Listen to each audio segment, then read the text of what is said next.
In a sleepy small town in northeastern Oklahoma, two best friends are celebrating a very special day. Ashley Freeman is turning 16, and her friend, Laura Bible, is staying over at her house. What begins as an ordinary evening with pizza, ice cream, and girl talk ends in tragedy. The next morning, the Freeman family's RV is engulfed in flames. The teenagers' parents are found shot to death inside, but there's no sign of the two girls. What happened here?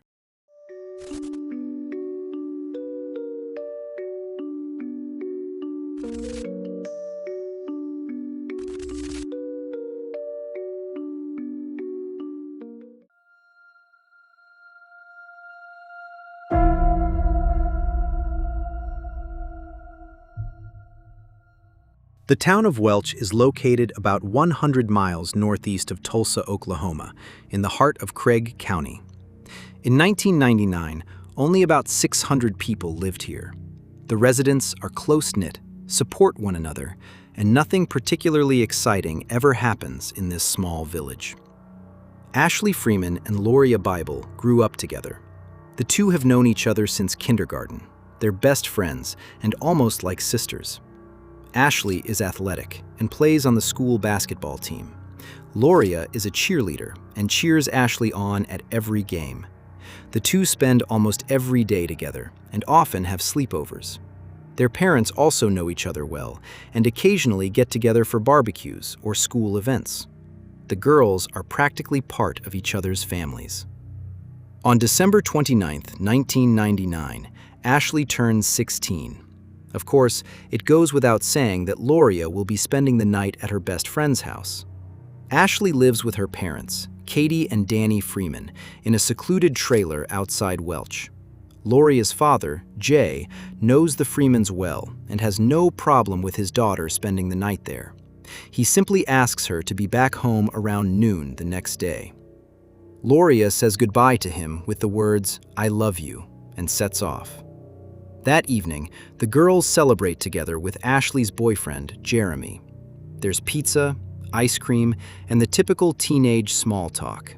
It's a carefree birthday, just like countless other teenagers celebrate. No one suspects at this point that the day will end in a horrific crime. On the morning of December 30th, 1999, around 5:30 a.m., a couple on their way to work spots smoke rising from the Freeman family's RV. They stop and call the fire department. When the police and fire department arrive at the scene a short time later, the trailer is ablaze. The motorhome is completely destroyed.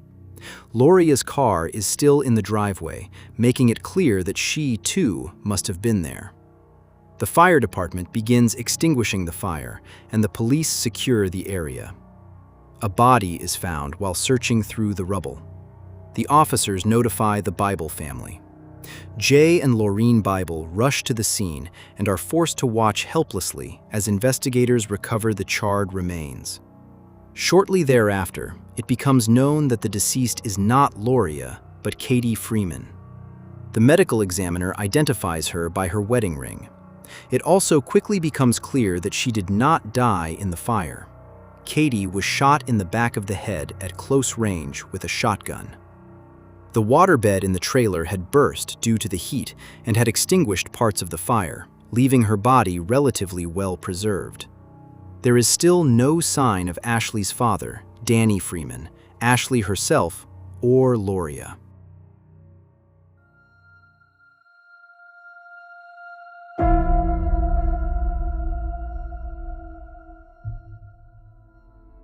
That same day, the police clear the property for the family and conclude that Danny Freeman shot his wife, kidnapped Lauria and Ashley, and set the fire. The fact that neither the Freeman's car nor Lauria's vehicle had disappeared from the scene is not taken into account at this point. That evening, relatives, friends, and volunteers return to the fire site to search the area on their own. The Bible's dog, a Rottweiler, is also there. He begins to whine at a specific spot in the rubble and seems noticeably restless. Jay Bible pushes the debris aside at that spot and eventually finds a second body. It is Danny Freeman. he was killed by a gunshot to the face. The investigators had overlooked him during their initial search. It later becomes clear that they had walked right over his body several times. The realization that they themselves are more thorough than the police shakes Jay to the core. This confirms that Danny Freeman was not the perpetrator. There is still no sign of Ashley and Lauria. After both Katie and Danny Freeman were found dead, there is a desperate hope that the two girls will still be found alive. But the investigation has been plagued by bad luck from the very beginning. Instead of immediately launching a large-scale search operation and sounding the alarm nationwide, no Amber Alert is issued, even though everything points to the two girls having been abducted. Instead, Ashley and Lauria are suddenly considered suspects. Some investigators speculate that Danny was violent and that the girls tried to defend themselves. The idea that two 16-year-old girls would shoot Ashley's parents, set the house on fire, and then flee seems completely unrealistic to their families and to most of the neighbors. Nevertheless, the authorities stick to this assumption and soon largely suspend the investigation. The Bible family doesn't give up. They print missing person posters, hire private investigators, organize fundraisers, and keep the case in the public eye through public appearances. Their own investigative efforts are more successful than those of the police, but despite all their efforts, the girls remain missing for years. In 2005, a serial killer named Jeremy Jones comes forward to the police. He claims to have killed the Freemans over a drug debt dispute and to have abducted and murdered the two girls.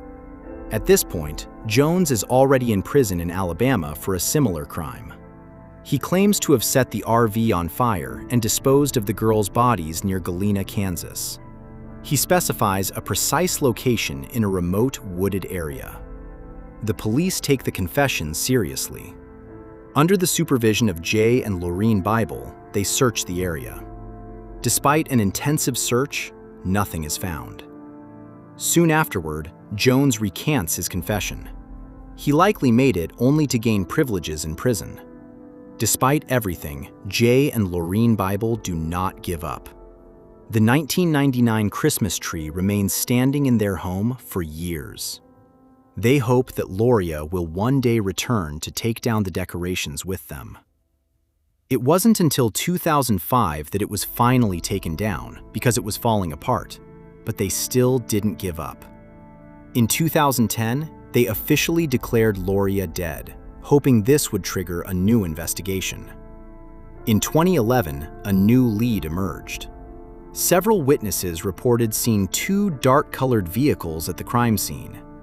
An anonymous tip eventually led the police to the property of Charlie, Danny Freeman's best friend. Charlie was already in custody for another homicide. Although the property was searched multiple times, no evidence was found there. In 2017, a new sheriff took over the investigation. While reviewing old evidence, his team comes across a dusty box of clues that hadn't been opened in many years. Inside is an insurance card issued in the name of a woman who, at the time, was living with a man named Warren Philip Welch II. Welch is a well-known drug dealer in the region. The investigators follow the lead and uncover statements from several witnesses.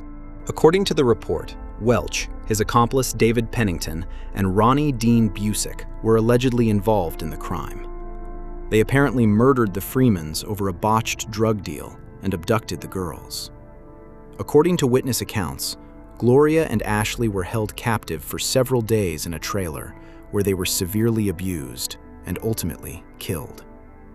The woman who lived with Welch reported finding Polaroid photos of the girls in a briefcase. The pictures reportedly showed Lauria and Ashley tied up and gagged, lying on a bed with Welch standing next to them. Later, Welch demanded the photos back from her and threatened to kill her. The photos were never found, but over a dozen witnesses claimed to have seen them.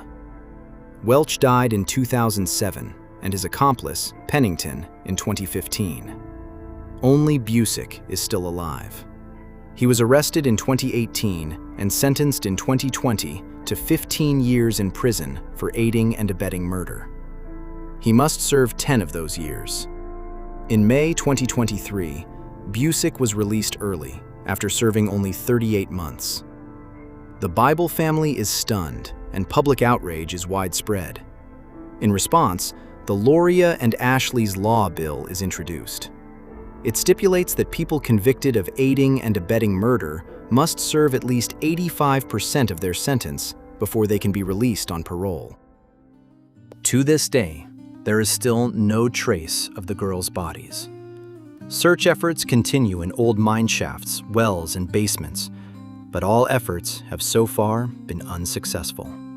Nevertheless, Lauria and Ashley's families have not given up. They want justice and to bring their daughters home. That brings us to the end of today's video.